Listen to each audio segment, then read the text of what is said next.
Hi students. तो आज का हमारा जो क्वेश्चन है बिल्स ऑफ एक्सचेंज चैप्टर, हमारे टेक्स्ट बुक में पेज नंबर 308 क्वेश्चन नंबर 14 में लिखा है journalise the following transaction in the books of Sudha. तो आज हम लोग बात करते हैं मल्टीपल ड्रॉवी की, और ये बुक बनानी है सिर्फ सुधा की बुक में ये सारी एंट्रीज हमको पास करनी है। तो हम लोग बनाएंगे ये बुक जैसे इधर मैंने बनाया है। Answer number 14 page number 308 B K text book का, in the books of Sudha journal entries, journal date, particulars, LF, debit, credit. Okay, तो हम लोग स्टार्ट करते हैं। सबसे पहले हम लोग क्वेश्चन में पढ़ते हैं endorse Sonali acceptance. Endorse Sonali acceptance, इसका मतलब है सोनाली का एक्सेप्ट किया हुआ बिल। सोनाली का एक्सेप्ट मतलब सोनाली ड्रॉवी बन गई। सोनाली का एक्सेप्ट करके जो एक्सेप्ट करता है बिल वही पैसा देता है, राइट। तो सोनाली का एक्सेप्ट किया हुआ जो बिल है वो था किसके पास? सोनाली का एक्सेप्ट किया हुआ बिल सुधा के पास। कितने महीने तक रखा रहता है वो? 2 महीने का बिल है तो 2 महीने तक सोनाली का एक्सेप्ट किया हुआ बिल सुधा के पास था। सुधा ने उसको इंडोर्स कर दिया। सोनाली का बिल जो सोनाली पैसा देगी 2 महीने बाद, वो बिल जो रखा था वो उठाकर इंडोर्स कर दिया। इंडोर्स मतलब किसी और को दे देना है। बिल जो सुधा के पास रखा था वो इंडोर्स कर दिया, मतलब सुधा ने उठाकर किसको दे दिया? उर्मिला को। कितने का? 6000 का बिल। ओके, तो यहाँ पर एक्सेप्ट जो करता वो ड्रॉवी होता है, ये याद रखो। उर्मिला को दे दिया और उसके साथ उर्मिला को 6000 का बिल भी दिया और 3500 रुपया कैश भी दिया। सुधा ने उर्मिला को बिल भी दिया 6000 का और 3500 का कैश दिया इन फुल सेटलमेंट। अब यहाँ इन फुल सेटलमेंट लिखा है एट हर अकाउंट 10,000, मतलब सुधा को देना था 10,000 उर्मिला को। सुधा ने उसको 6000 और 3500 इतना दिया, मतलब 9500। यहाँ मैंने देखो एक्सप्लेनेशन लिखा हूँ, इसका फोटो भी मैं तुम लोगों को भेज चुका हूँ। ओके, तो यहाँ पर देखो लिखा है सोनाली एक्सेप्ट की, तो वो ड्रॉवी बन गई। अब बिल सुधा के पास रखा था 6000 का, वो बिल उठाकर उसने किसको दे दी? उर्मिला को दे दिया। 6000 का बिल भी दिया, 3500 रुपया कैश दिया। कितने के बदली? 10,000 के बदली 9500, मतलब 9500 ही दिया। जब इसका मतलब ये हुआ कि सुधा को फ़ायदा हुआ, क्योंकि सुधा को देना था 10,000, दिया 9500, 500 का डिस्काउंट हुआ। इसके लिए यहाँ पर उर्मिला रिसीवर रहेगी, क्योंकि ये सुधा जो है ये पैसे ये बिल सब किसको दे रही है? उर्मिला। उर्मिला एक नाम है, पर्सनल अकाउंट कहता है डेबिट द रिसीवर। नाम को डेबिट करो जब वो रिसीव कर रहा है, तो उर्मिला रिसीव कर रही है इसलिए उसका नाम डेबिट होगा। और सुधा के पास से कैश जा रहा है, बिल जा रहा है, और सुधा को डिस्काउंट से फ़ायदा हुआ। नॉमिनल अकाउंट कहता है जब फ़ायदा होगा नॉमिनल अकाउंट उसको क्रेडिट करो। तो यहाँ पर देखो हम लोग ने जर्नल एंट्री करे, क्या लिखे? Urmila account debit, Urmila receiver है, रिसीवर को डेबिट करेंगे। और कैश गया, किसके पास से जा रहा है कैश? सुधा के पास से। कितना? 3500। देखो क्वेश्चन में लिखा है ना 3500 कैश जा रहा है, तो टू कैश अकाउंट कैश जा रहा है, टू बिल रिसीवेबल बिल के सामने देखो ना, कैश के सामने DR है ना बिल के सामने। जिसके सामने DR नहीं वो क्रेडिट होता है, ये क्रेडिट साइड है, तो कैश भी जा रहा है, बिल भी जा रहा है। और डिस्काउंट क्यों क्रेडिट में आया? अभी बताया। नॉमिनल अकाउंट कहता है क्रेडिट करो जब डिस्काउंट को क्रेडिट कब करो? जब डिस्काउंट से फ़ायदा हो। सुधा को फ़ायदा हुआ डिस्काउंट से, 500 रुपया कम देना पड़ा। 10,000 के बदली सिर्फ 6000 और 3500, मतलब टोटल 9500 का ही चीज़, 9500 ही गया। 500 रुपये का क्या मिला? Discount. Narration being part payment and bill endorsed and discount received in final settlement. Discount का फ़ायदा हुआ। अब हम लोग बात करते हैं बी वाली एंट्री की। बी वाली एंट्री है discounted 2 months acceptance. Discounted 2 months acceptance of Surya, मतलब किसका एक्सेप्टेंस है? सूर्या। तो सूर्या ड्रॉवी बन गया। तो यहाँ पर जो हमारा जो क्वेश्चन है वो उसके बारे में देखो एक्सप्लेनेशन लिखा हूँ। सूर्या ने एक्सेप्ट किया तो वो ड्रॉवी बन गया। अब सुधा जो है ड्रॉवर है, उसके पास बिल रखा हुआ था।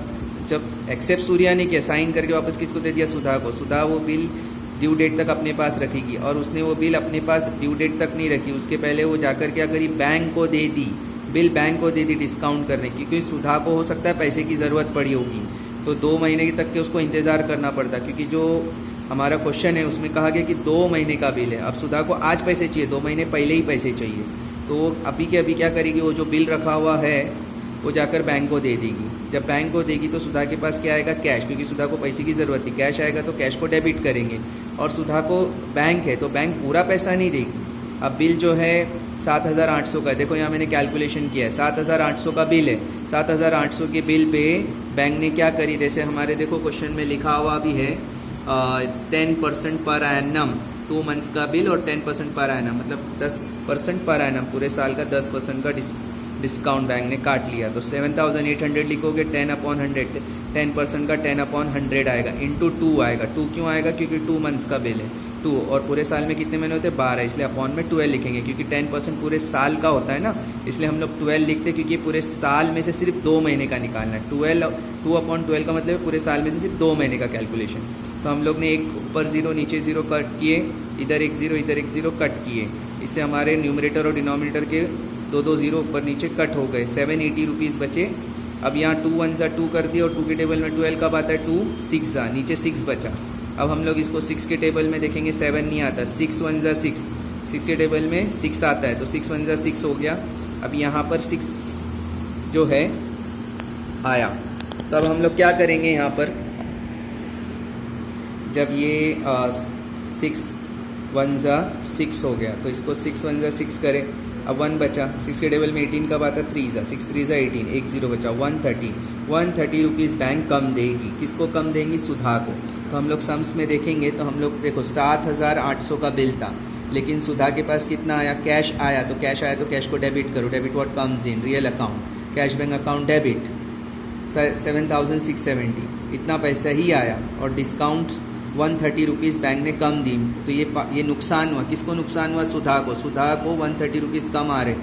जब नॉमिनल अकाउंट कहता है जब नुकसान होगा, all expenses and losses on debit side, इसके लिए डेबिट साइड में आएगा डिस्काउंट अकाउंट डेबिट, 130 रुपीज़ का नुकसान हुआ। ऊपर वाले सम्स में और नीचे वाले सम्स में देखो, इस डिस्काउंट के सामने DR नहीं है, मतलब ये क्रेडिट में था, तो ये डिस्काउंट से फ़ायदा हुआ था किसको, सुधा को, और ये डिस्काउंट के सामने डेबिट है, मतलब नुकसान हुआ। और टू बिल रिसीवेबल, और बिल कहाँ चला गया, बैंक के पास, बिल चला गया। जब भी बिल जाएगा, बिल क्रेडिट साइड में आएगा। देखो ऊपर वाले एंट्री में भी देख लो ध्यान से, बहुत आसान है। To bill receivable 7,800, being bill discounted with bank at 10% पर एनम फॉर 2 मंथ्स, एकदम आसान। ओके, अब हम लोग बात करते हैं क्वेश्चन नंबर जो है C वाले की, जिसमें लिखा है बैंक इन्फॉर्म्ड एट अनुराधा's एक्सेप्टेंस। फिर बात करते हैं अनुराधा ने एक्सेप्ट करी थी, पैसा अनुराधा को देना था जो बैंक से डिस्काउंट किया गया था, मतलब किसने डिस्काउंट कराया था, सुधा ने। सुधा की बुक है ना, तो सुधा ने डिस्काउंट किया था बैंक से, वो डिसऑनर्ड हो गया, मतलब अनुराधा ने एक्सेप्ट करी, तो अनुराधा ड्रॉवी थी, उसको पैसा देना चाहिए था। उसका एक्सप्लेनेशन देखो मैंने यहाँ लिखा हूँ, अनुराधा एक्सेप्ट करी 4,800 का बिल, तो अनुराधा ड्रॉवी बन गई। बैंक से सुधा ने डिस्काउंट की थी बिल, तो बिल किसके पास रहेगा, बैंक के पास। ये बिल डिस्काउंट किया हुआ बिल बैंक के पास रहता। अब ड्यू डेट को क्या हुआ, अनुराधा को जो पैसे देने थे वो डिसऑनर हो गया। डिसऑनर मतलब पैसा अभी भी किसके पास है, अनुराधा के पास पैसे रहेंगे। अब जिसके पास पैसे रहेंगे उसका नाम डेबिट करो, इसलिए हम लोग अनुराधा को डेबिट करेंगे और बैंक को क्रेडिट, क्योंकि पैसा अभी बैंक से जाएगा। किसके बैंक से जाएगा, सुधा के बैंक से। तुम लोग ने देखा होगा, अभी मैं फिर बात करूंगा जब B वाले सम्स की, तो मैंने बैंक को डेबिट किया था। बैंक पर्सनल अकाउंट होता है, और बैंक को डेबिट करने का मतलब है बैंक रिसीवर है, और जब बैंक को क्रेडिट साइड में लिखेंगे तो बैंक गिवर है। तो इस तरीके से तुम लोग देखोगे ये वाले C में, तो अनुराधा के पास ही पैसे उसके, तो अनुराधा अकाउंट डेबिट। याद होगा एक सिंपल तरीका, जब डिसऑनर होगा, जिसने पैसे नहीं दिया उसका नाम डेबिट में लिखो ड्रॉवर की बुक में। तो Anuradha account debit to bank account, पैसे कहाँ से गए, बैंक से। अब narration being discounted bill dishonoured and noting charges paid ₹125। अब ये 125 कहाँ से आया, तुम लोग देखोगे अगर अपने क्वेश्चन में, तो देखो यहाँ पर 4,800 का बिल है, डिसऑनर हुआ, और नोटिंग चार्जेस 125। तो ये दोनों मिलाकर अगर टोटल करते हो तो ये अमाउंट बन जाएगा 4,925। अब तुम लोग लास्ट क्वेश्चन की बात करते हैं, तो हम लोगों का जो लास्ट है D वाला, उसमें लिखा पूजा ओनर डर एक्सेप्टेंस। अब यहाँ पर पूजा एक्सेप्ट करी बिल, तो पूजा ड्रॉवी बन गई। पूजा ने ओनर कर दी, ओनर करी मतलब पैसा दे दी, और वो बिल किसके पास था, बैंक फॉर कलेक्शन के पास था। तो हम लोग अगर इसमें एक्सप्लेनेशन देखेंगे तो यहाँ लिखा भी है, पूजा एक्सेप्ट करी तो वो ड्रॉवी बन गई। सुधा ने ये बिल किसको दे के रखा था, बैंक फॉर कलेक्शन के लिए। अब बैंक में दिया था और बिल ओनर हुआ, तो पैसा किसको पास आएगा, डायरेक्ट बैंक में, सुधा के बैंक में आ जाएगा। तो बैंक में पैसे आया तो बैंक डेबिट होगा, क्योंकि बैंक में पैसा आया, और बैंक फॉर कलेक्शन के पास था, तो अब वो बैंक फॉर कलेक्शन के पास जा रहा है, तो वो क्रेडिट होगा, क्योंकि बैंक से बिल जाएगा। तो एंट्री देखो तुम लोग वैसे ही करें, हम लोग ने जो एक्सप्लेनेशन में लिखे, बैंक अकाउंट डेबिट, बैंक में पैसा आया, to bank for collection, bank for collection से बिल गया, 16,400, 16,400, being bank for collection bill honoured. बहुत ईजी है, कोई टेंशन लेने की ज़रूरत नहीं। जरा भी कोई डाउट है मुझे मैसेज करो, व्हाट्सअप करो, कॉल करो, पूछो, टेंशन मत लो, और एकदम आसान है, पूरे 10 में से 10 मिल सकते तुम लोग।